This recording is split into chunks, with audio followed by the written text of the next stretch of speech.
Hello friends, myself Chandan Kumar Singh. This is the ninth part of Machine DN. Last part में discuss किए थे up to question number 126 तक. Question number 127 spring index क्या होता है. तो spring index हम लोग पहले भी पढ़ चुके हैं, स्ट्रेंथ ऑफ मटेरियल में पढ़े हैं. तो स्प्रिंग इंडेक्स क्या होता है, इसके लिए पहले आप स्प्रिंग के बारे में थोड़ा देख लीजिए.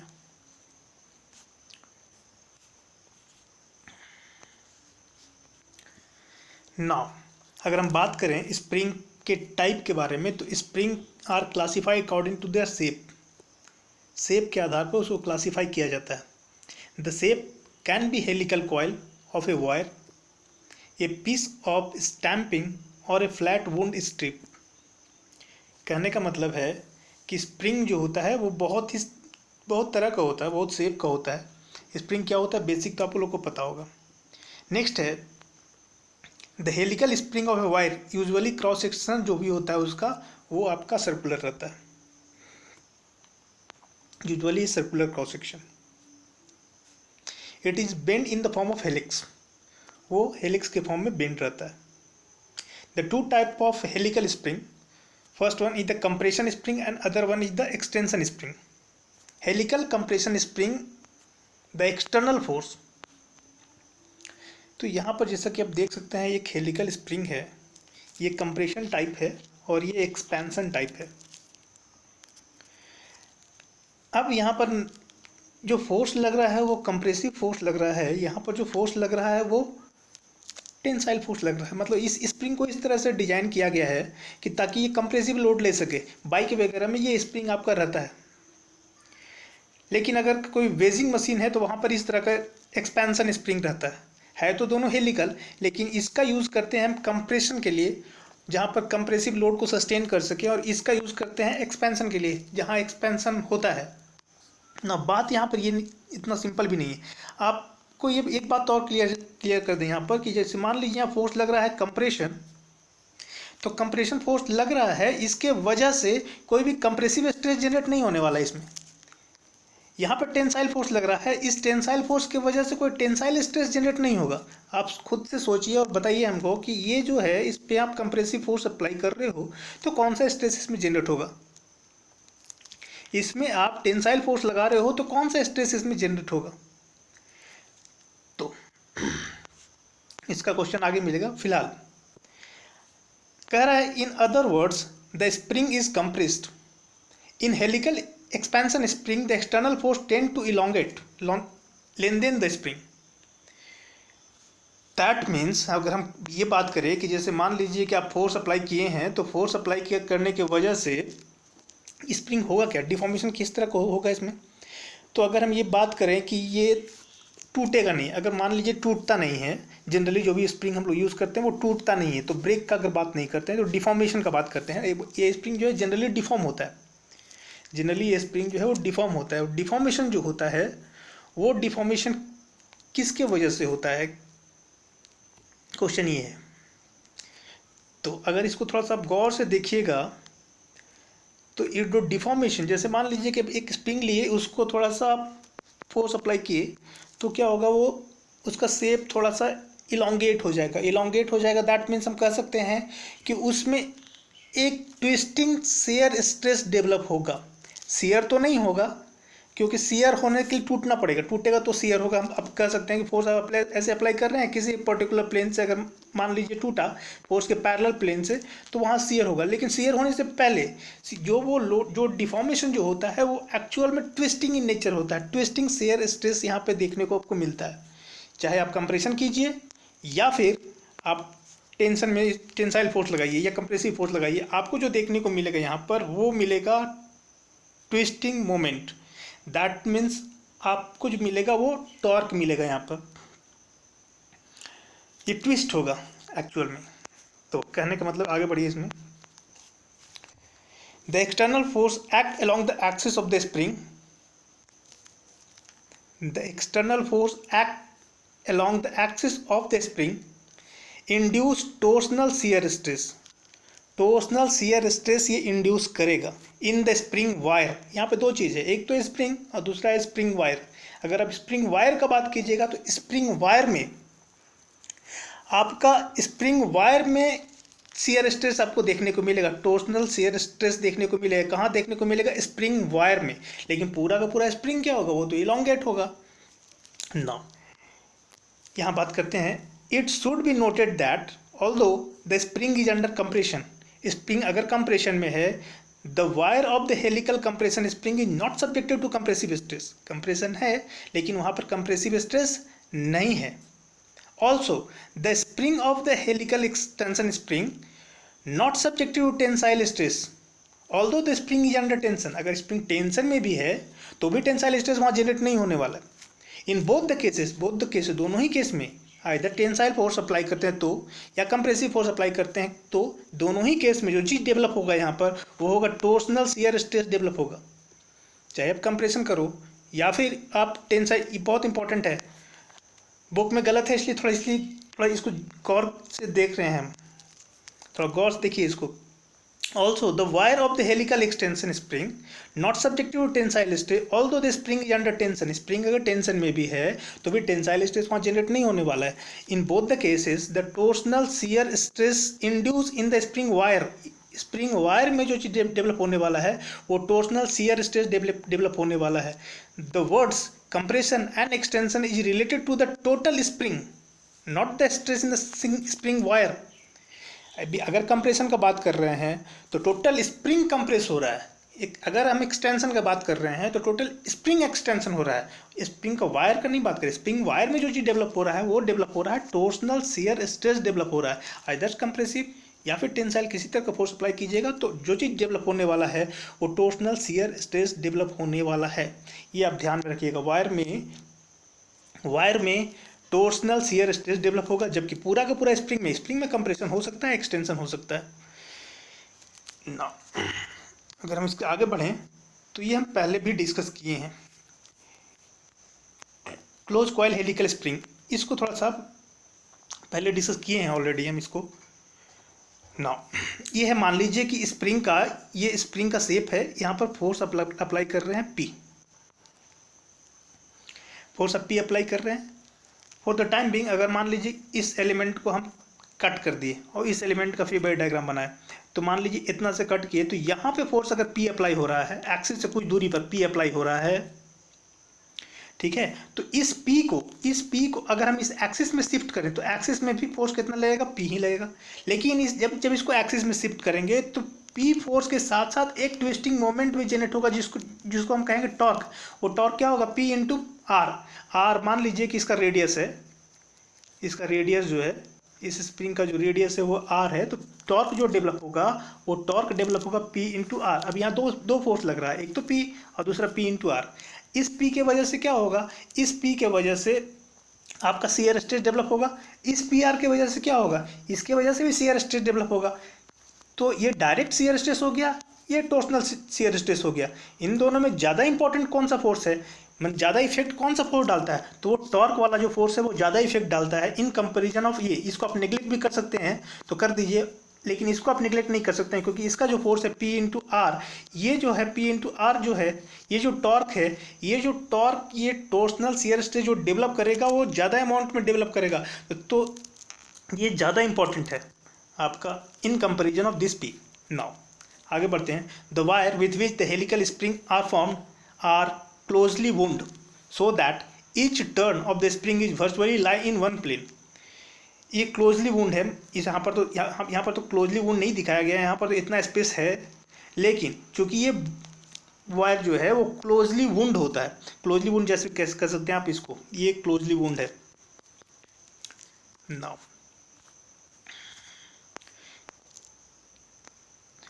क्लोजली वुंड इस तरह से है कि ईच वर्टिकल प्लेन और virtually lie in the one plane, spring virtually lie in one plane, एक प्लेन में है।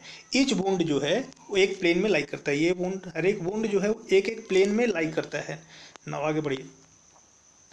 If the solid member subjected to twisting moment T, यदि स्प्रिंग का क्रॉस सेक्शन हम देखें, स्प्रिंग का क्रॉस सेक्शन, तो स्प्रिंग का जो डायमीटर हो गया, टोटल डायमीटर, जो मीन डायमीटर जिसको कहते हैं यहाँ से लेकर के यहाँ तक इसके बीच का, इसको हम बोलेंगे mean diameter of the spring.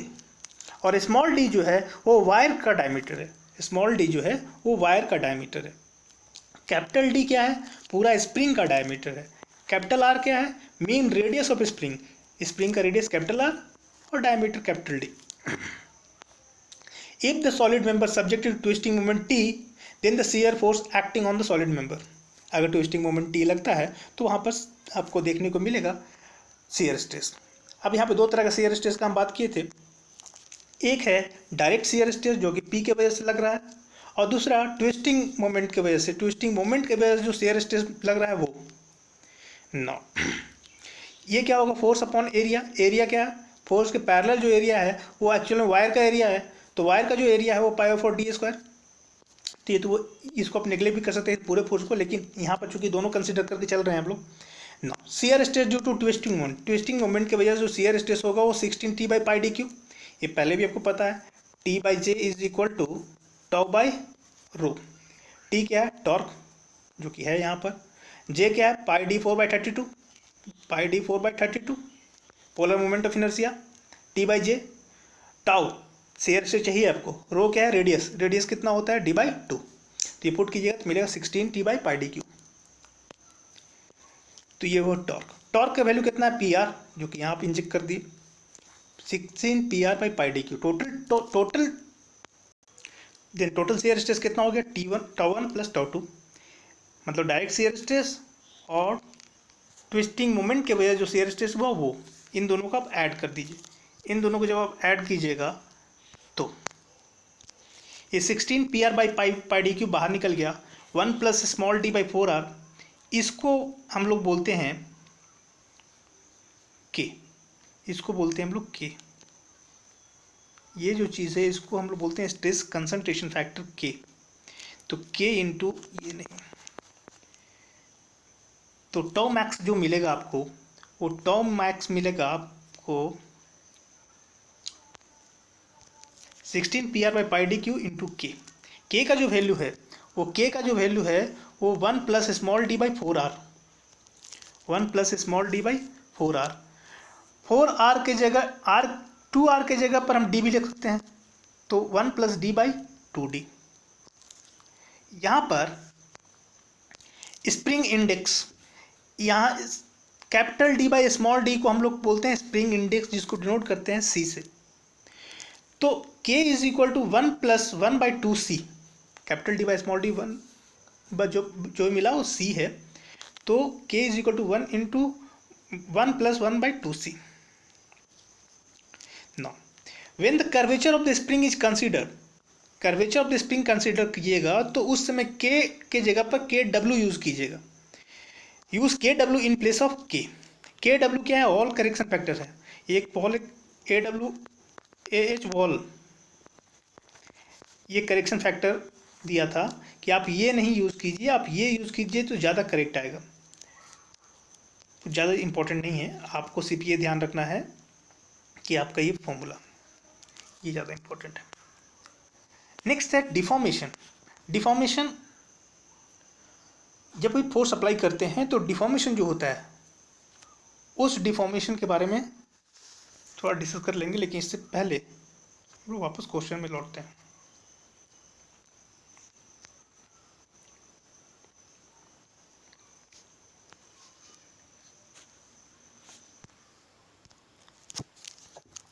Spring index क्या है? Capital D small d।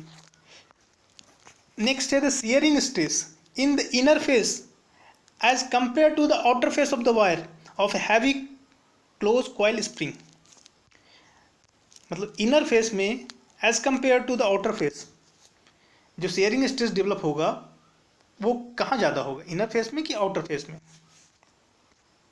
Now तो थोड़ा गौर कीजिएगा, यहाँ पर यह है आपका स्प्रिंग। ये स्प्रिंग का जो क्रॉस सेक्शन है, वायर का जो क्रॉस सेक्शन है, वो क्रॉस सेक्शन का जो डायमीटर है वो है स्मॉल d। दो कॉन्सेक्यूटिव स्प्रिंग के बीच का जो डिस्टेंस है वो है पिच। ये L0 जो है length of the spring, n be the number of coil. जब कभी भी आप फोर्स अप्लाई करते हैं तो यहाँ पर दो तरह का फोर्स देखने को मिलता है। एक है डायरेक्ट शियर स्ट्रेस और एक है ट्विस्टिंग मोमेंट की वजह से जो शियर स्ट्रेस होगा वो। ये आपको दो शियर स्ट्रेस देखने को मिलेगा। अगर इन दोनों शियर स्ट्रेस को अगर हम प्लॉट करें, दोनों शियर स्ट्रेस को अगर हम प्लॉट करें तो डायरेक्ट शियर स्ट्रेस जो डेवलप करेगा स्प्रिंग में, स्प्रिंग का जो ये है, इसमें जो डायरेक्ट शियर स्ट्रेस डेवलप होगा, ये जो है वायर के क्रॉस सेक्शन एरिया में जो डायरेक्ट शियर स्ट्रेस, अभी वायर का क्रॉस सेक्शन है कहाँ पर, तो वायर का क्रॉस सेक्शन जो है उस सेंटर से कुछ डिस्टेंस पे एट द मान ली एंड पर है, एक छोर पर है। तो यहाँ पर भी आप मान के चलिए कि कॉइल का सेंटर है। अब कॉइल के सेंटर से ये वायर का जो एंड है वो। अब रहा बात कि अगर शियर स्ट्रेस यहाँ पर डेवलप हुआ है, तो अगर शियर स्ट्रेस यहाँ पर डेवलप हुआ है तो अगर ये स्प्रिंग मान लीजिए कि एक है ये, और एक हम ये स्प्रिंग कंसिडर किए हैं, स्प्रिंग का ये वायर कंसिडर किए हैं। चूँकि यहाँ पर जो फोर्स लग रहा है वो पी फोर्स अप्लाई हो रहा था, मतलब यहाँ पर समझिए पी फोर्स अप्लाई हो रहा था। इस पी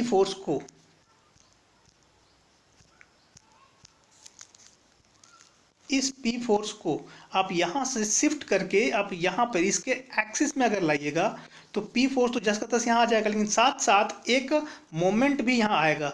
वो मोमेंट कितना रहेगा, वो मोमेंट रहेगा पी इंटू यहाँ से यहाँ तक का जो डिस्टेंस है वो P into R, capital R, ये मोमेंट जनरेट होगा। तो इस मोमेंट की वजह से, ये मोमेंट कौन सा है, ट्विस्टिंग मोमेंट, इस मोमेंट की वजह से यहाँ पर जो स्ट्रेस आपको देखने को मिलेगा वायर के क्रॉस सेक्शन में, तो वायर के क्रॉस सेक्शन में एट द इनर फेस आपको ज़्यादा देखने को मिलेगा, ज़्यादा पॉजिटिव देखने को मिलेगा, चूँकि यहाँ एंटी क्लॉकवाइज है इसलिए। और एट द आउटर फेस में, चूँकि ये आउटर फेस में निगेटिव है, तो यहाँ पर आपको निगेटिव मिलेगा और यहाँ पर सारा जो है पॉजिटिव मिलेगा। सबसे ज़्यादा कहाँ मिलेगा, एट द सरफेस पे शियर स्ट्रेस। नाउ जब इन दोनों को, ये डायरेक्ट शियर स्ट्रेस, ये ट्विस्टिंग मोमेंट की वजह से शियर स्ट्रेस, दोनों को अगर जोड़ दीजिएगा, सुपर इम्पोज कीजिएगा, तो यहाँ पर क्या होगा, ये इतना स्ट्रेस और ये इतना स्ट्रेस, इतना और इतना ऐड होकर के और ज़्यादा हो जाएगा। जबकि आप यहाँ पे ऐड कीजिएगा तो यहाँ पॉजिटिव और यहाँ पर निगेटिव, तो पॉजिटिव और निगेटिव जो भी मिलेगा, ज़्यादा निगेटिव है तो निगेटिव ही मिलेगा। लेकिन सबसे ज़्यादा स्ट्रेस कहाँ मिलेगा, तो इनर फेस में आपका ज़्यादा स्ट्रेस मिलेगा as compare to the outer face. तो ये ध्यान में रखना है कि इनर फेस में आपका ज़्यादा स्ट्रेस देखने को मिलेगा।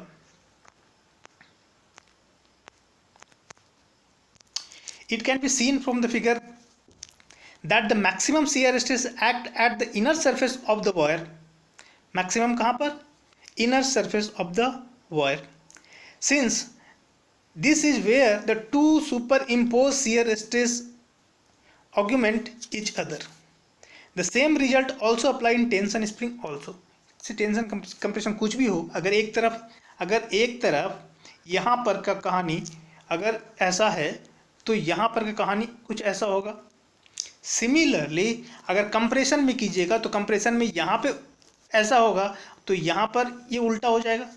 दैट मीन्स आप चाहे टेंशन को कंसीडर कीजिए या कंप्रेशन को कंसीडर कीजिए, आपके इनर फेस में, स्प्रिंग का जो इनर फेस है वहाँ पर आपको स्ट्रेस ज़्यादा देखने को मिलेगा in comparison of outer face.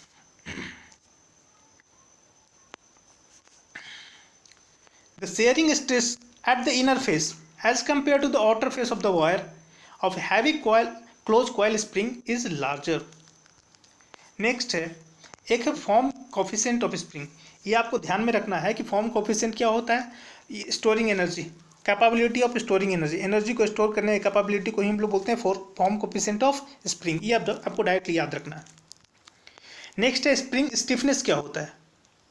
तो स्प्रिंग स्टिफनेस हम लोग जानते हैं कि फोर्स अपॉन डिफॉर्मेशन, इसी को स्टिफनेस बोलते हैं हम लोग।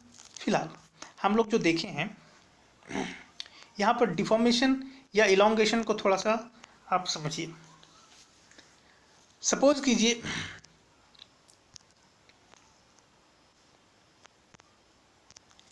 कि आपके पास एक स्प्रिंग है,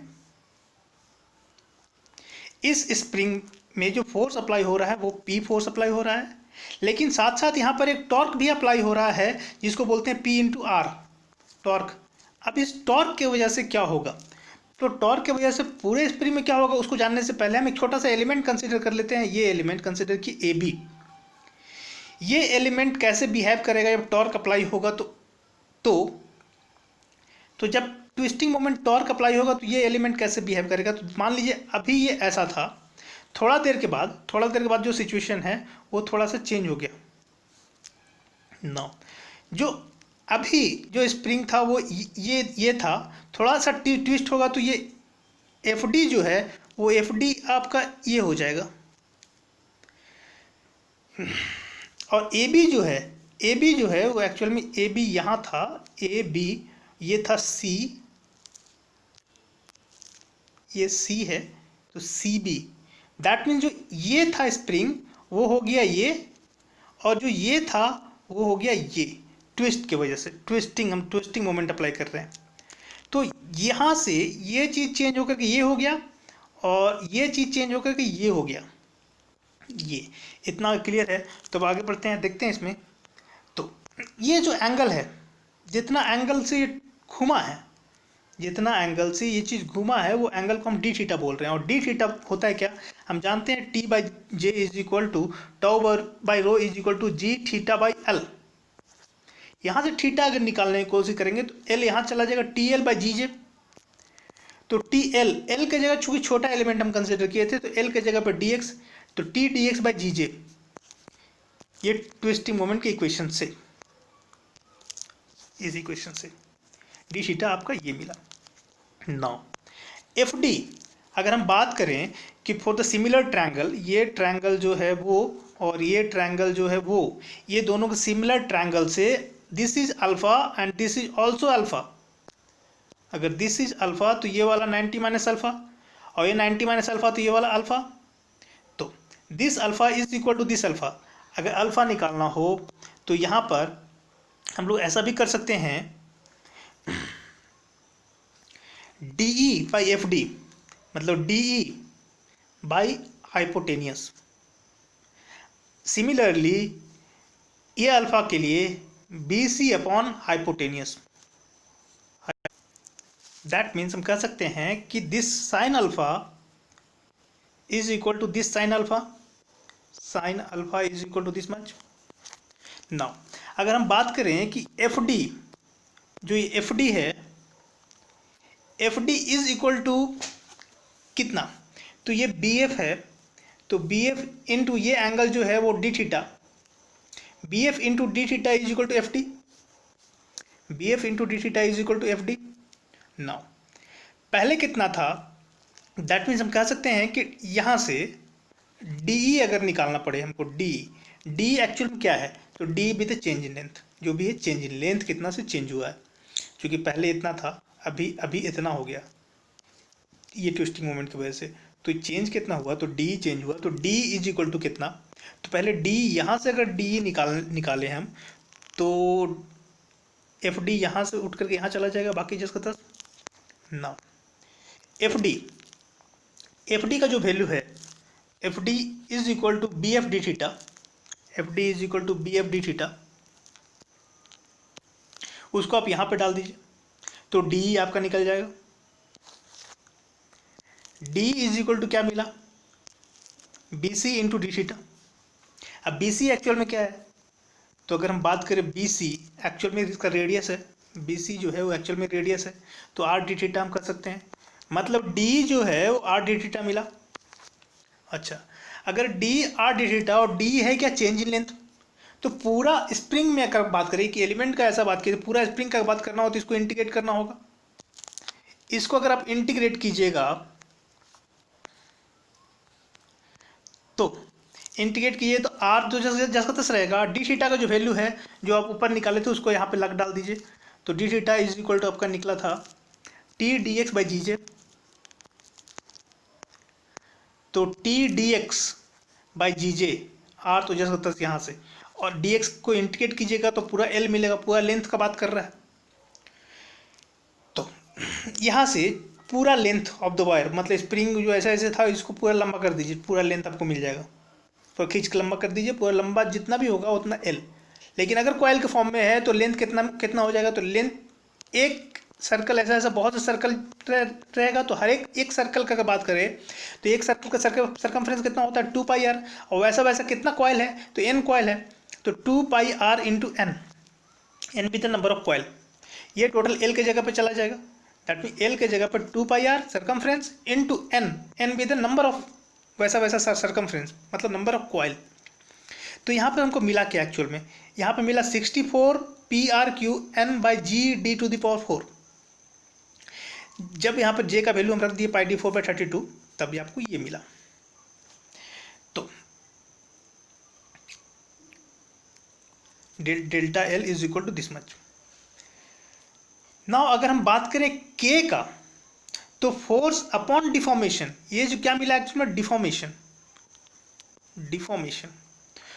तो फोर्स अपॉन डिफॉर्मेशन जो कुछ भी मिलेगा उसको बोलते हैं हम लोग स्टिफनेस, फोर्स अपॉन डिफॉर्मेशन। ये फॉर्मूला बहुत इंपॉर्टेंट है। फोर्स अपॉन डिफॉर्मेशन, फोर्स यानी P, डिफॉर्मेशन यानी कि जो अभी निकला मेरे पास, डिफॉर्मेशन कितना लिखा 64 PRQ n/g⁴, ये निकला। तो अगर हम P डिवाइडेड बाय दिस करें, 64 PRQ n/g⁴, ये P कैंसिल, g⁴ ऊपर चला जाएगा और 64 RQn ये नीचे चला जाएगा। n क्या है यहाँ पर, number of turn, capital R क्या है, mean radius of the coil, J क्या है, पोलर मोमेंट ऑफ इनर्शिया। तो ना तो स्प्रिंग स्टिफनेस क्या होता है, तो स्प्रिंग स्टिफनेस होता है फोर्स पर यूनिट डिफॉर्मेशन। ये आप लोगों को पहले से ही पता होगा, फोर्स पर यूनिट डिफॉर्मेशन। ना एक बात यहाँ पर नोटिस करने वाला है कि जो स्टिफनेस है वो stiffness is inversely proportional to number of coil. जैसे यहाँ पर देख सकते हैं आप, ये stiffness is inversely proportional to number of coil, ये बहुत इंपॉर्टेंट है। नाउ स्प्रिंग स्टिफनेस क्या होता है, स्प्रिंग स्टिफनेस जो होता है वो एक्चुअल में K इज इक्वल टू P/डेल्टा load per unit deformation. Next है when two spring are in series, दो स्प्रिंग अगर सीरीज में है, एक स्प्रिंग और दो स्प्रिंग अगर सीरीज में है, तो ये वैसे ही जुड़ेगा जिस तरह से दो रेजिस्टेंस पैरेलल में रहता था। तो दो रेजिस्टेंस अगर पैरेलल में होता था R1 R2, तो इक्विवेलेंट रेजिस्टेंस कितना होता था R1 R2 divided by R1 plus R2। ये दिस इज सेम एज, अगर वही चीज स्प्रिंग में है, स्प्रिंग अगर सीरीज में है तो वो रेजिस्टेंस पैरेलल जिस तरह रहता था उठता जुड़ता था। दैट मीन्स हम कह सकते हैं कि इसमें अगर एक का स्टिफनेस K है, दूसरे का स्टिफनेस भी K है, तो दोनों का इक्विवेलेंट स्टिफनेस जो होगा वो होगा K into K divided by 2K। तो K इंटू K यानी K square divided by 2K, इस तरह से जुड़ता था। That mean K/2।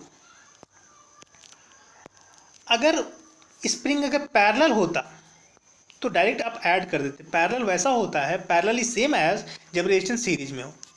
Resistance series में होता है तो क्या आप करते हैं, इक्विवेलेंट रेजिस्टेंस कैसे निकालते हैं, दोनों को ऐड कर देते हैं। Similarly this is same as this, अगर वही स्प्रिंग अगर पैरेलल में जुड़ा हुआ है तो इक्विवेलेंट रेजिस्टेंस कितना, इक्विवेलेंट स्टिफनेस कितना हो जाएगा 2K।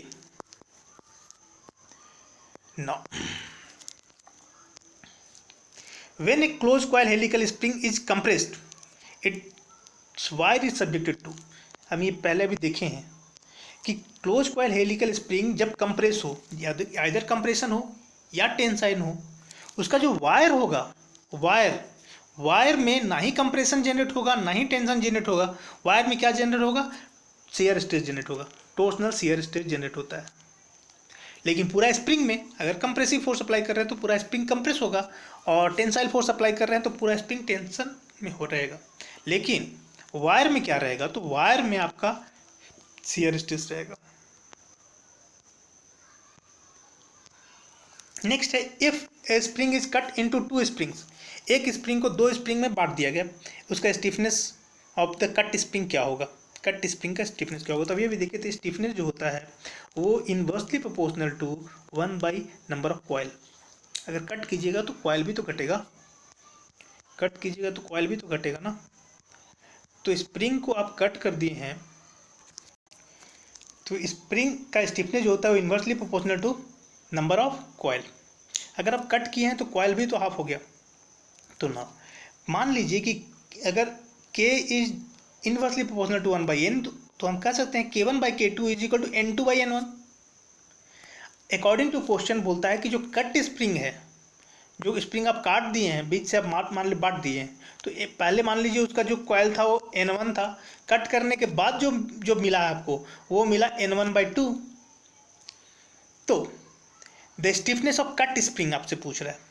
तो कट स्प्रिंग यानी कि अगर K2 का बात कर रहे हैं हम, तो यहाँ से हम बात करें N2 के जगह पर आप पुट कीजिएगा, N2 की जगह N1/2 पुट कीजिएगा, तो यहाँ से K1/K2 मिला हाफ, तो K2 is equal to 2 × K1। माने कट स्प्रिंग का जो स्टिफनेस होगा वो ओरिजिनल स्प्रिंग के स्टिफनेस का डबल होगा। ये आपको ध्यान में रखना है, क्योंकि नंबर ऑफ कॉयल का इन्वर्सली होता है स्टिफनेस। फॉर्मूला में भी देखें हम लोग। तो cut spring will be, the stiffness of cut spring will be double. Next belt slip में ऑकर। बेल्ट जो होता है, बेल्ट एंड पुली अगर आप लोग पढ़े हैं, तो बेल्ट जो स्लिप करता है वो स्लिप क्यों करता है? तो एक तो कारण होगा कि वो लूज होगा, दूसरा कारण ये होगा कि लोड बहुत ज़्यादा होगा। तो लोड बहुत ज़्यादा रहता है तो उस केस में भी आपका स्लिप करता है बेल्ट आपका बार बार। नेक्स्ट है ड्राइविंग पुली टू स्मॉल। अगर पुली छोटा हो तो वहाँ पर तो आपका जो बेल्ट होगा वो तो उतरेगा ही पुली से, दैट में स्लिप तो होगा ना। तो यहाँ पर ऑल ऑफ द एबव, ज़्यादा दिमाग इसमें नहीं लगाना।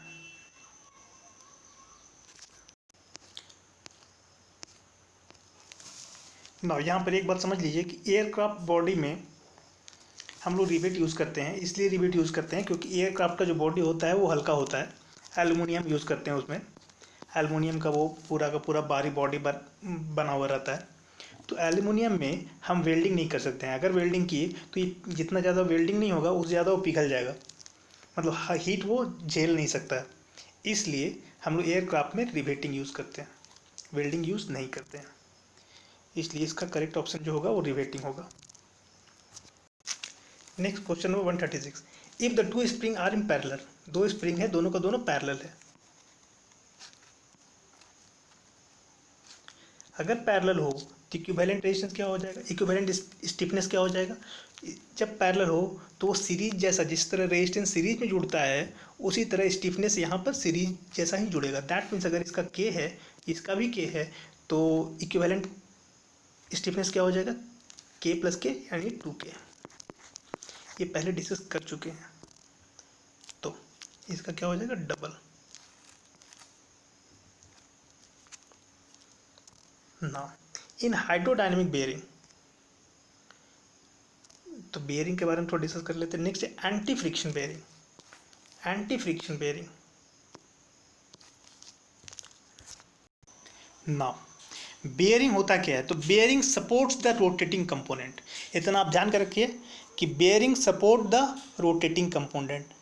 कहने का मतलब है कोई कंपोनेंट रोटेट कर रहा है, अब रोटेट कर रहा है तो उसको अगर कहीं सपोर्ट आप नहीं दीजिएगा, रोटेट तो उसको करना ही है, अगर सपोर्ट कहीं नहीं दीजिएगा तो वो तो 2 मिनट में टूट जाएगा। तो उसको सपोर्ट देने के लिए, मतलब चारों तरफ से उसको बांधने के लिए हम लोग क्या करते हैं? यूज़ करते हैं बेयरिंग का यूज़ करते हैं।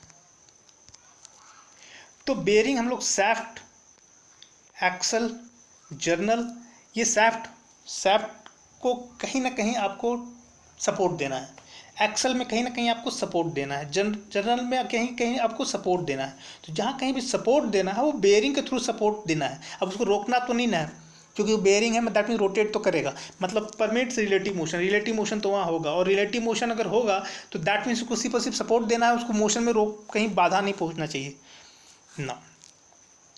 Bearing takes up the radial and axial load with minimum loss of power. Bearing जो होता है वो रेडियल और एक्सियल लोड दोनों लेता है। वहाँ पे बेयरिंग जहाँ कहीं भी आप लगाइएगा तो लोड तो लगेगा, लोड अगर बेयरिंग नहीं लगाइएगा तो उस लोड के वजह से वो चीज़ डिस्ट्रॉय हो जाएगा। तो डिस्ट्रॉय नहीं हो इसके लिए हम लोग बेयरिंग यूज़ करते हैं। बेयरिंग जब कभी भी यूज़ करेंगे तो वहाँ पर कुछ ना कुछ पावर का लॉस हो भी होगा। जितना एनर्जी से पहले वो चीज़ रोटेट कर रहा था, तो कुछ ना कुछ फ्रिक्शन की वजह से लॉस होगा। लेकिन हम लोग ये कोशिश करते हैं कि बेयरिंग जब यूज़ किए हैं तो वहाँ पर कम लॉस हो। यहाँ पे दो तरह का लोड लगता है बेयरिंग में, एक रेडियल होता है और दूसरा एक्सियल होता है। तो रेडियल और एक्सियल, तो रेडियल और एक्सियल के आधार पर हम बांटें तो कितना तरह का बेयरिंग हो सकता है। तो दो तरह का बेयरिंग तो हो सकता है, कितना तरह का लोड लगता है उसकी according to direction of load. Radial bearing और थ्रस्ट बेयरिंग, मतलब load perpendicular to the motion, motion के परपेंडिकुलर लोड लग रहा है तो रेडियल बोलेंगे, और मोशन के अलोंग लोड लग रहा है that mean axis of rotation, that means अगर एक सैफ्ट है इस एक्सिस में रोटेट कर रहा है और लोड भी आपका इसी एक्सिस में लगा है तो आप उसको बोलेंगे थ्रस्ट बेयरिंग। और अगर लोड आपका लग रहा है वर्टिकल और ये रोटेट कर रहा है इस एक्सिस के अलोंग तो उसको आप बोलिएगा रेडियल बेयरिंग। नो, इसका फिगर हम देख लेते थोड़ा सा।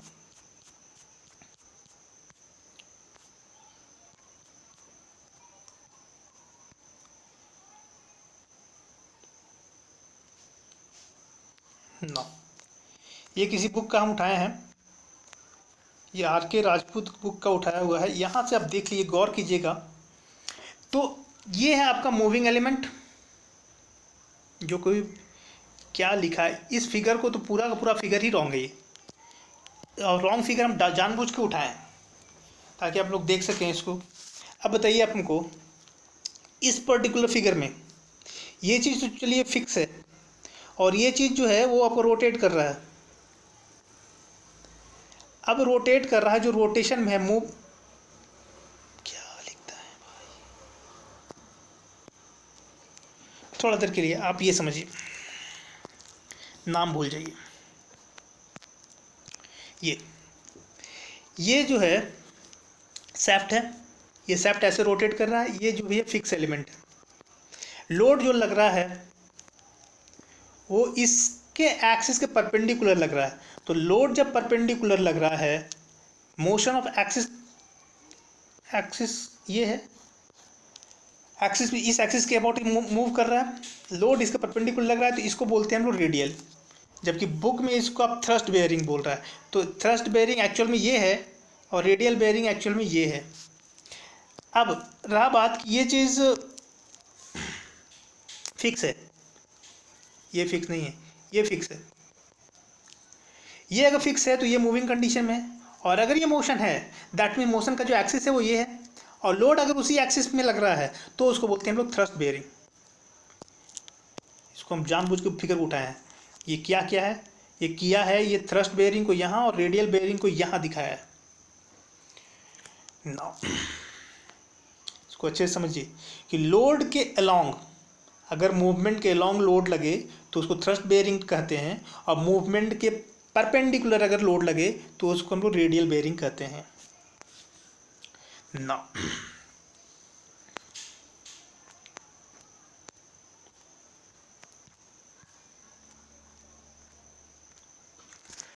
तो bearing takes up radial and axial load with minimum loss of power.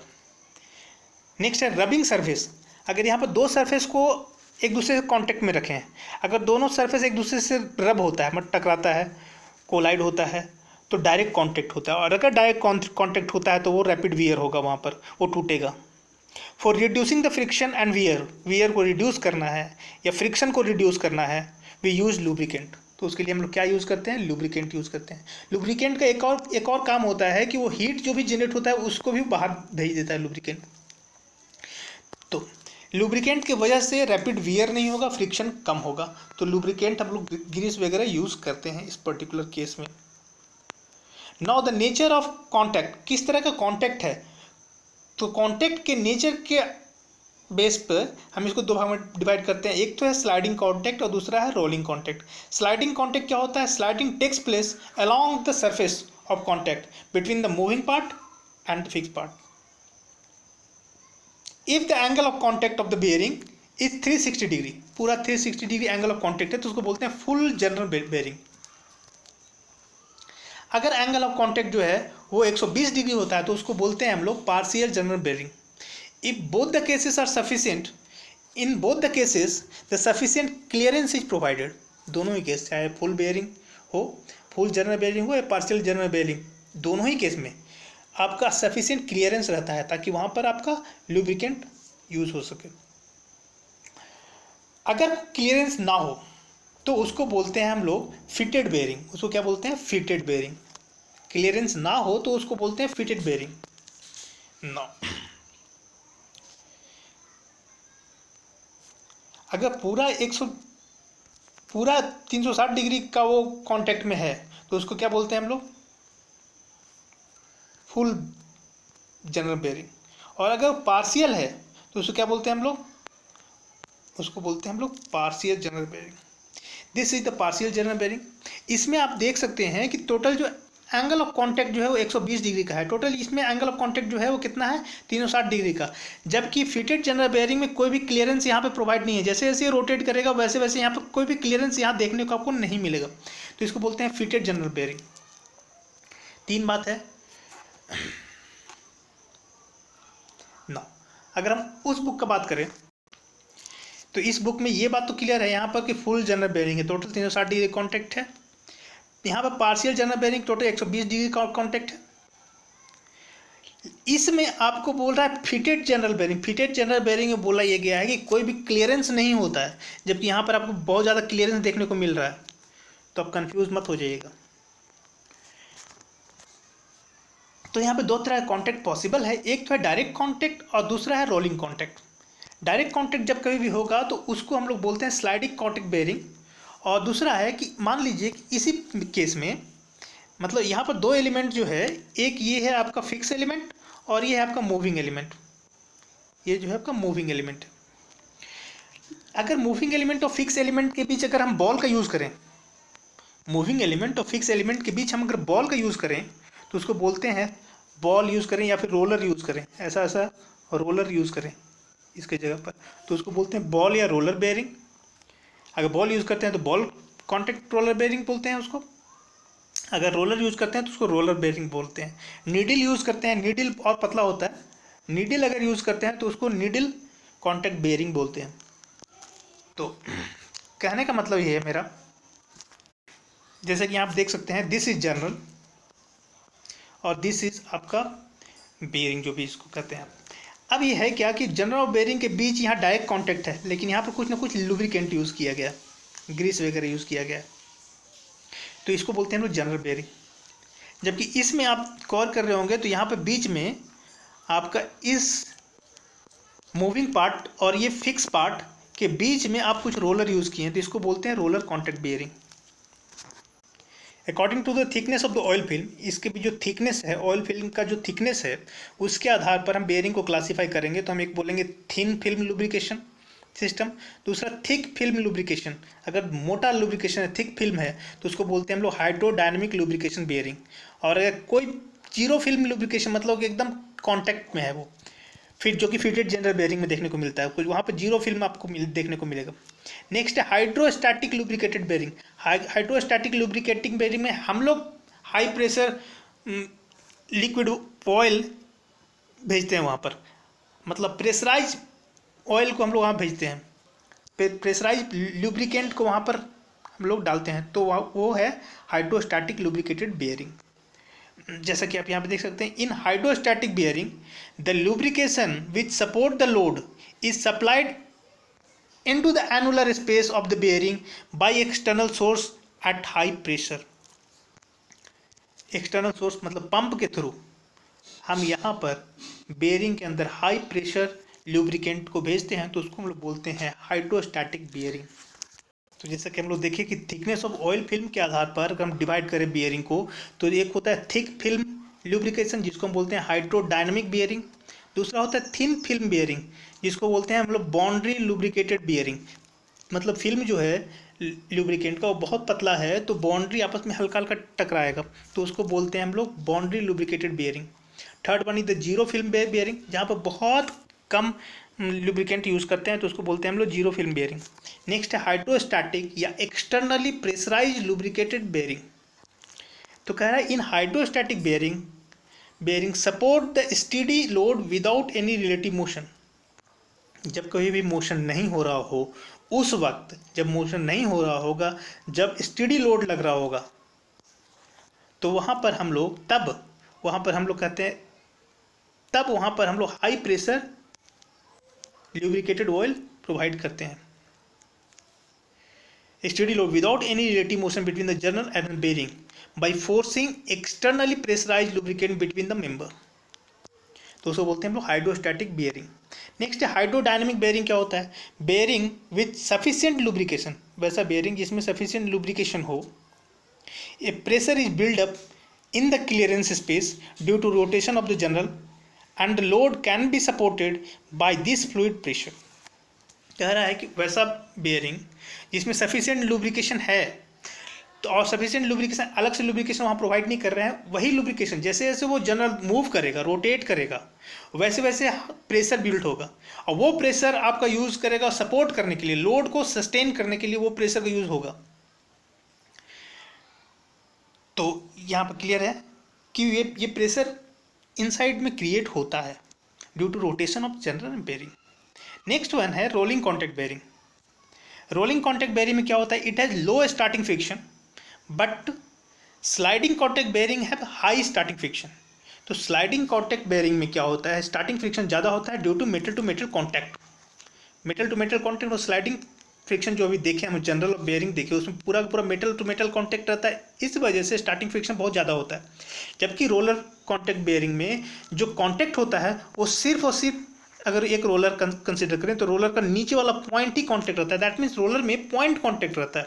तो पॉइंट कॉन्टैक्ट अगर रहेगा, सिर्फ एक पॉइंट कॉन्टैक्ट में रहेगा, तो वहाँ पर फ्रिक्शन बहुत कम होगा। तो रोलर कॉन्टैक्ट बेयरिंग में स्टार्टिंग फ्रिक्शन जो होता है वो बहुत ही कम होता है, and due to low starting friction due to point contact, roller contact bearing is also called anti friction bearing. Anti friction bearing भी इसको हम लोग बोलते हैं। These are more accurate in shaft alignment. अगर रोलर बेयरिंग अगर use कर रहे हैं तो सैप का जो अलाइनमेंट होगा वो बहुत आसानी से हो जाएगा और एक्यूरेट रहेगा। लेकिन अगर जनरल बेयरिंग यूज़ करते हैं, that means sliding bearing use कर रहे हैं, तो उसमें सैप अलाइनमेंट कभी कभी मिस अलाइन भी हो जाता है। तो इसमें अलाइनमेंट का कोई प्रॉब्लम तो देखने को आपको नहीं मिलेगा। नेक्स्ट है small amount of lubrication is required. इसमें लुब्रिकेशन भी जो चाहिए वो कम चाहिए इन comparison of sliding general bearing के। इसमें लो मेंटेनेंस कॉस्ट भी इसका थोड़ा कम रहता है और इसका लाइफ भी थोड़ा ज़्यादा रहता है। तो जैसा कि हम लोग देखिए हाइड्रोडायनेमिक बेयरिंग क्या होता है? The oil film pressure is generated only by the rotation of the general. Next है एंटी फ्रिक्शन बेयरिंग। किसको कहते हैं? तो एंटी फ्रिक्शन बेयरिंग कहते हैं हम लोग बॉल या रोलर बेयरिंग को। Now question number 139, if P is the bearing pressure, P अगर बेयरिंग प्रेशर है on projected bearing area and Z with absolute viscosity, यहाँ पर विस्कोसिटी जो है वो Z है, N with the number of N with the speed number of RPM revolution per minute, then the bearing characteristic number क्या होगा? Bearing characteristic number क्या होता है? तो बेयरिंग कैरेक्टरिस्टिक नंबर होता है Zn/P। वो डायरेक्ट आप याद भी रख सकते हैं, Zn/P। फिलहाल बेयरिंग कैरेक्टरिस्टिक नंबर के बारे में थोड़ा हम डिस्कस कर लेते हैं। बेयरिंग कैरेक्टरिस्टिक नंबर जो होता है वो एक डायमेंशनलेस नंबर होता है। दैट मीन्स ये अगर इसका बात करें तो this is the bearing characteristic number, this is D/C, this is L/T। ये सब जो है वो डायमेंशनलेस नंबर है। इन तीनों को आपस में किसी भी तरह से कंबाइन करें वो हमको डायमेंशनलेस नंबर देगा। और डायमेंशनलेस नंबर किसी भी पार्ट के लिए, अगर बेयरिंग का बात कर रहे हैं तो एक बेयरिंग के लिए जो डायमेंशनलेस नंबर होगा दूसरे बेयरिंग के लिए भी वही डायमेंशनलेस नंबर हो, चाहे उसको हम कहीं भी यूज़ करें। मतलब डायमेंशनलेस नंबर पहले भी डिस्कस कर चुके हैं, उसको हम किसी भी पार्ट में यूज़ कर सकते हैं, वो चेंज नहीं होने वाला है। आप इन्वायरमेंट चेंज कर दीजिए, वो चीज़ चेंज नहीं होने वाला है, डायमेंशनलेस नंबर। तो यहाँ पर ये एक्सपेरिमेंटली ये बताया गया है कि कोफिशिएंट ऑफ फ्रिक्शन, जब कोई बियरिंग ऑपरेट होगा तो कोफिशिएंट ऑफ फ्रिक्शन जो वहाँ पर होगा वो तीन बात पे डिपेंड करेगा। That mean coefficient of friction is a function of this and this. यहाँ पर Z क्या है? Z with viscosity, N with RPM और P क्या है? प्रेशर, बेयरिंग प्रेशर जिसको हम कह सकते हैं। D with diameter of general जो भी D है। क्लियरेंस, C क्या है? क्लियरेंस है। And L be the length inside the general, मतलब बेयरिंग के अंदर कितना लेंथ है, ये लेंथ एल है। D be the diameter of the general. तो इन बातों पे डिपेंड करता है। अब कहानी ये है कि जैसे मान लीजिए कि कोफिशिएंट ऑफ फ्रिक्शन इन 3 बात पे डिपेंड करता है, तो इन 3 बात पे डिपेंड करता है, दैट मीन इसको किसी भी रूप में कंबाइन कर दे, वो हमको एक नया डायमेंशनलेस नंबर देगा, और वो नया जो डायमेंशनलेस नंबर होगा वो भी हर एक बियरिंग के लिए आपका सेम होगा। पहला बात तो ये। दूसरा बात, अगर हम इसमें और आगे जाएं तो एक और मिलेगा आपको सोमरफील्ड नंबर। इसमें आप थोड़ा गौर कीजिएगा तो Zn/P और D/C को इस तरह से कंबाइन करके एक नया डायमेंशनलेस नंबर दे दिया। Sommerfeld number is also a dimensionless parameter and use extensively in designing the journal bearing. Mathematically इसको हम इस तरह से, मतलब इसको कंबाइन ही तो किया है, Zn/P साथ साथ D/C इंटू D/C आपस में हम कंबाइन कर दिया, मतलब मल्टीप्लाई कर दिया, और एक नया नंबर आपको मिल गया। अब ये भी है, ये जो नंबर मिला है इसको भी हम कहीं भी यूज़ कर सकते हैं। सिमिलरली अगर यहाँ पर तीन डायमेंशनलेस नंबर है, ये और ये, तो इसको भी 2 बेयरिंग के लिए हम यूज़ कर सकते हैं, इसको भी 2 बेयरिंग के लिए यूज़ कर सकते हैं। दोनों बेयरिंग के लिए ये चीज़ चेंज नहीं होने वाला, मतलब D1/C1 is equal to D2/C2। Similarly यहाँ पर कर सकते हैं Z1N1/P1 is equal to Z2N2/P2। ये ना, अगर हम आगे बढ़ें तो यहाँ पर म्यू क्या है, कोफिशिएंट ऑफ फ्रिक्शन, जेड क्या है, एब्सोल्यूट विस्कोसिटी, एन क्या है, आरपीएम, पी क्या है, बेयरिंग प्रेशर यानी load upon area, D be the diameter, L be the length of the bearing and C be the diametral clearance. Diametral clearance का मतलब ये है, जैसे मान लीजिए कि ये आपका पूरा का पूरा हब है और ये आपका सैफ्ट है, तो सैफ्ट और हब अगर हम बात करें, इसको थोड़ा सा अगर हम बात करें, ये पूरा हब है और ये पूरा बड़ा होल है, होल में छोटा सा एक आपका ये आपका बेयरिंग है। अब अगर ये बेयरिंग है, दैट मीन्स अगर हमको क्लियरेंस का बात करना पड़े, दैट मीन्स अगर हम ये बोले क्लियरेंस यहाँ पर रहता, अब क्लियरेंस इतना आपको दिख रहा है, ये क्लियरेंस है। मतलब अगर इसके सेंटर से बात करें, सेंटर से लेकर यहाँ तक यानी पूरा डिस्टेंस कितना है, तो पूरा जो है वो कैपिटल डी है। अच्छा, और ये कितना है, ई वाला छोटा वाला, इसका डायमीटर स्मॉल डी, तो डी माइनस स्मॉल डी, तो डी माइनस स्मॉल डी अगर हम कर दिए तो बचा क्या, डी माइनस डी क्या मिला, तो डी मतलब पूरा में से ये चल गया, तो बचा जो वो आपको ये बचा, ये वाला बचा, यहाँ से लेकर के यहाँ तक, ये इसको बोलते हैं हम लोग क्लियरेंस। मतलब पूरा कैपिटल डी में से स्मॉल डी आप घटा दिए तो बचा तो यही ना, इसको बोलते हैं हम लोग क्लियरेंस। फिलहाल उसके बारे में बात करेंगे। फिलहाल the factor Zn/P is termed as bearing characteristic number. Zn/P क्या है, बेयरिंग कैरेक्टरिस्टिक नंबर है।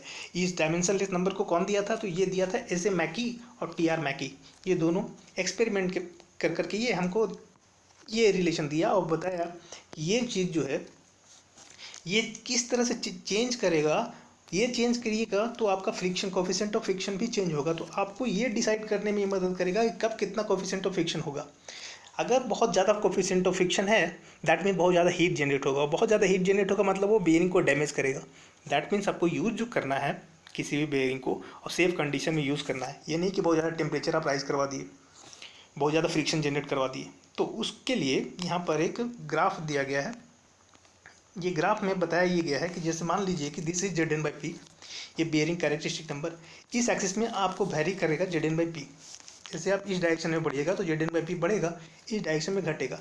जैसे जैसे ये चेंज होगा वैसे वैसे आपका कोफिशिएंट ऑफ फ्रिक्शन भी चेंज होगा। उसके लिए आपको रिलेशन है ये। अब नाउ बात यहाँ पर हम करते हैं कि ये जो है, ये जो जोन है इसको बोलते हैं स्टेबल जोन, इसको बोलते हैं हम लोग अनस्टेबल जोन, और ये जो है इन बिटवीन। तो नाउ अगर हम स्टेबल जोन का बात करें, स्टेबल जोन दैट मीन्स अगर मान लीजिए यहाँ पर आप ऑपरेट कर रहे हैं किसी भी कंडीशन, इस कंडीशन में ऑपरेट कर रहे हैं, दैट मीन्स आप स्टेबल जोन में हैं। स्टेबल जोन कहने का मतलब है कि जैसे ही आप इस डायरेक्शन, दैट मीन्स मान लीजिए इस पॉइंट पे हैं, और अगर इस वक्त लोड आप बढ़ाए, इस वक्त लोड जो है आप बढ़ा दिए, लोड को आप बढ़ाए, लोड अगर बढ़ेगा दैट मीन टेम्परेचर बढ़ेगा। लोड बढ़ेगा दैट मीन्स टेम्परेचर बढ़ेगा, जाहिर सी बात है। अगर टेम्परेचर बढ़ता है तो ये जो जेड है विस्कोसिटी वो आपका घटेगा। टेम्परेचर बढ़ा है इसलिए ये चीज़ घटा है, जेड घटा है। जेड जैसे ही घटता है इसका मतलब ये है कि कोफिशिएंट ऑफ फ्रिक्शन आपका घटता है, कोफिशिएंट ऑफ फ्रिक्शन आपका घटता है। कोफिशिएंट ऑफ फ्रिक्शन घटता है इसका मतलब ये है कि आपका टेम्परेचर भी ड्रॉप होता है। तो जैसे लोड बढ़ाने से टेम्परेचर तो बढ़ रहा था, लेकिन चूँकि हम स्टेबल जोन में हैं इसलिए मेरा टेम्परेचर फाइनली क्या हुआ, घट गया। टेम्परेचर फाइनली क्या हुआ, घट गया, क्योंकि म्यू घट गया। म्यू आपका घटा तो टेम्परेचर भी घट गया। लोड बढ़ाए तो टेम्परेचर बढ़ा, और अगर टेम्परेचर बढ़ा तो विस्कोसिटी आपका घटा, और अगर विस्कोसिटी घटा है इसका मतलब ये है कि कोफिशिएंट ऑफ फ्रिक्शन भी आपका घटा है। और कोफिशिएंट ऑफ फ्रिक्शन अगर घटा है इसका मतलब ये है कि आपका टेम्परेचर भी घटा है। कोफिशिएंट ऑफ फ्रिक्शन कम होगा दैट मीन टेम्परेचर भी आपका घटा है। दैट मीन्स हम ये कह सकते हैं कि हम स्टेबल जोन में ऑपरेट हो रहे हैं।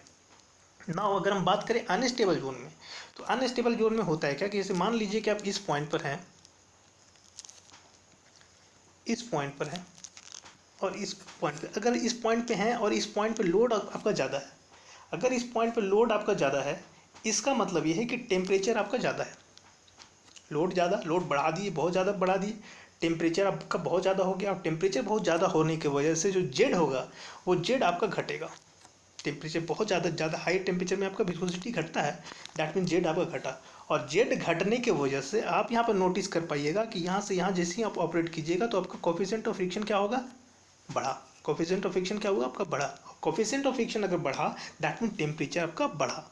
मतलब पहले तो टेम्परेचर बढ़ रहा था लोड की वजह से, अभी जो टेम्परेचर बढ़ रहा है वो कोफिशिएंट ऑफ फ्रिक्शन के बढ़ने से बढ़ रहा है। कोफिशिएंट ऑफ फ्रिक्शन इसलिए बढ़ रहा है ताकि, इसलिए क्योंकि जेड बढ़ रहा है, जेड घट रहा है। टेम्परेचर बढ़ा, जेड घटा, जेड घटा, जैसे ही आप इस डायरेक्शन में आइएगा, इस डायरेक्शन में आइएगा, जेड घटेगा। तो जेड घटने का मतलब है कि कोफिशिएंट ऑफ फ्रिक्शन आपका बढ़ेगा। कोफिशिएंट ऑफ फ्रिक्शन अगर आपका बढ़ा दैट मीन्स आपका टेम्परेचर जो है वो भी बढ़ेगा। तो ये तो है अनस्टेबल कि हम टेम्परेचर बढ़ा था और फर्दर टेम्परेचर बढ़ गया। इधर तो क्या था कि टेम्परेचर हायर टेम्परेचर में काम कर रहे थे तो टेम्परेचर बढ़ा था तो फाइनली टेम्परेचर आपका घट गया था। लेकिन यहाँ पर टेम्परेचर बढ़ा हुआ, लोड बढ़ा, टेम्परेचर बढ़ा, फाइनली हम देख रहे हैं कि फाइनली भी टेम्परेचर आपका बढ़ गया। इसका मतलब ये है कि इस जोन को अनस्टेबल जोन बोलेंगे, इस जोन को हम लोग स्टेबल जोन बोलेंगे। नाउ अगर बात करना है कि अगर हम इस जोन में हैं, इस जोन में है दैट मीन्स हम ये देख पा रहे हैं कि इस जोन में आपका जो कोफिशिएंट ऑफ फ्रिक्शन है वो बहुत कम है। तो हम लोग को तो यही जोन चाहिए था कि कम फ्रिक्शन रहे, वहाँ पर हम ऑपरेट करें। लेकिन जब कभी इसमें रिस्क ये है, इस पॉइंट पे ऑपरेट करने से रिस्क ये, फ़ायदा तो है कि ठीक है कोफिशिएंट ऑफ फ्रिक्शन बहुत कम है दैट मीन पावर लॉस बहुत कम होगा, फ़ायदा है। लेकिन अगर इस पॉइंट पर हम ऑपरेट करते हैं इसका मतलब ये है कि खुदा न खास्ते अगर कहीं भी ड्रॉप हुआ, थोड़ा सा भी घटा आपका जेड/पी वैल्यू, जेड/पी वैल्यू कैसे घट सकता है वो तो आपको पता है, या इधर जेड घटेगा या तो स्पीड घटेगा या तो प्रेशर घटेगा, कुछ भी घटा और ये इस जोन में अगर आ गया तो वो वहाँ पर जब इस जोन में आता है इसका मतलब ये है कि आपका जो एब्सोल्यूट विस्कोसिटी कम गया। विस्कोसिटी कम होने का मतलब ये है कि वहाँ मेटल टू मेटल कांटेक्ट होगा, और मेटल टू मेटल कांटेक्ट होगा दैट मीन्स यहाँ पर बेरिंग आपका डिस्ट्रॉय होने का चांसेस बढ़ जाता है। आपका अनस्टेबल जोन में बहुत ज़्यादा टेम्परेचर जनरेट हो गया, यहाँ पर बहुत ज़्यादा फ्रिक्शन हो गया सडनली, तो ये बेरिंग को के मतलब टूटने का खतरा बढ़ जाता है, मतलब कि डिस्ट्रॉय होने का खतरा बढ़ जाता है। इसलिए हम लोग ये कोशिश करते हैं कि इस पे तो ऑपरेट चलिए नहीं होगा, लेकिन जितना भी वैल्यू है कोफिशिएंट ऑफ फ्रिक्शन, ये जो भी वैल्यू आपको दे रहा है जेड/पी, इस वैल्यू को हम बोलते हैं के, इसको बेरिंग मॉड्यूल भी बोलते हैं, के को बेरिंग मॉड्यूल भी बोलते हैं। तो हम ये कहेंगे बेरिंग मॉड्यूल जो है उसका कम से कम 3 गुना होना चाहिए, जेड/पी का वैल्यू कम से कम 3 गुना होना चाहिए, और बेरिंग जो है इसी जोन में, स्टेबल जोन में ऑपरेट हो ताकि डैमेज होने का चांसेस आपके पास कम रहे, इसलिए कम से कम 3 गुना रहना चाहिए। तो the bearing should be design for the value of जेड/पी at least 3 times the minimum value of bearing module. इसका वैल्यू के से 3 गुना, मतलब 3 के कम से कम होना चाहिए, मतलब इस जोन में हम ऑपरेट करेंगे 3 गुना। एंड फॉर हैवी इम्पैक्ट, अगर बहुत ज़्यादा लोड हो, मतलब बहुत ज़्यादा लोड हो, हैवी इम्पैक्ट हो, सडन अप्लाइड लोड हो, तो उस पर्टिकुलर केस में जो आपका जो जो ये होना चाहिए जेड/पी का value, that means bearing characteristic number जो होना चाहिए वो होना चाहिए आपका 15 के, हैवी लोड के केस में 15 के होना चाहिए। That means Z/P bearing characteristic number जो है वो वैरी करना चाहिए 3 के से लेकर के 15 के तक। तो यहाँ पर हम देख चुके कि बेरिंग कैरेक्टरिस्टिक नंबर होता क्या है, तो ये होता है Z/P। नाउ नेक्स्ट क्वेश्चन है the usual clearance provided in the hydrodynamic bearing per millimetre of diameter of the shaft. ये क्वेश्चन थोड़ा डाउट है, लेकिन इसमें आप 1 माइक्रोन मार दीजिए। डाउट इसलिए है क्योंकि देख लेते हैं हम इसको थोड़ा। Now terms use in hydrodynamic general bearing में कौन कौन सा टर्म यूज होता है, तो जैसे मान लीजिए दिस इज आपका बेयरिंग है, ये इसके बाहर का हिस्सा जो भी है वो फिक्स है, अंदर में क्या है, ये जनरल है, ये पूरा सॉलिड है, अंदर जनरल है। नाउ अगर हम बात करें बियरिंग का, तो बियरिंग का जो रेडियस है वो कैपिटल आर और जनरल का जो बेयरिंग है वो स्मॉल आर। नाउ ओ जो है वो जनरल का सेंटर है, ओ जो है वो जनरल का सेंटर है ओ, ओ प्राइम जो है बियरिंग का सेंटर है। दोनों सेंटर के बीच रेडियस के अलोंग दोनों सेंटर के बीच जो डिफरेंस है वो ई, जिसको एक्सेंट्रिसिटी भी बोलते हैं इस पर्टिकुलर केस में। नाउ अगर हम बात करें डायमीट्रल क्लियरेंस के बारे में, तो डायमीट्रल क्लियरेंस कितना होगा, टोटल डायमीटर कितना है, capital D minus small D. Capital D minus small D जो कुछ भी मिलेगा उसको बोलते हैं हम लोग डायमीट्रल क्लियरेंस, डायमीटर के बीच का जो क्लियरेंस है वो। अगर हम बात करें रेडियल क्लियरेंस, तो रेडियल क्लियरेंस होगा capital R minus small R, capital R minus small R. अगर यहाँ से यहाँ तक मान लीजिए कैपिटल आर है और यहाँ से लेकर के यहाँ तक आर है, तो capital R minus small R जो कुछ भी आपको मिलेगा वो होगा आपका रेडियल क्लियरेंस। अगर इस रेडियस के अलोंग ही अगर हम बात करें, इस रेडियस के अलोंग ही अगर बात करें, इस पूरे रेडियस के अलोंग, दैट मीन्स हम ये कहते हैं टोटल कितना यहाँ से यहाँ तक, तो यहाँ से यहाँ तक कैपिटल आर है ना। स्मॉल आर कितना है, तो स्मॉल आर यहाँ से लेकर के यहाँ तक है। तो डायमीट्रल क्लियरेंस क्या हो गया, ये वाला पोर्शन और ये वाला पोर्शन। तो रेडियल क्लियरेंस ये वाला और ये वाला।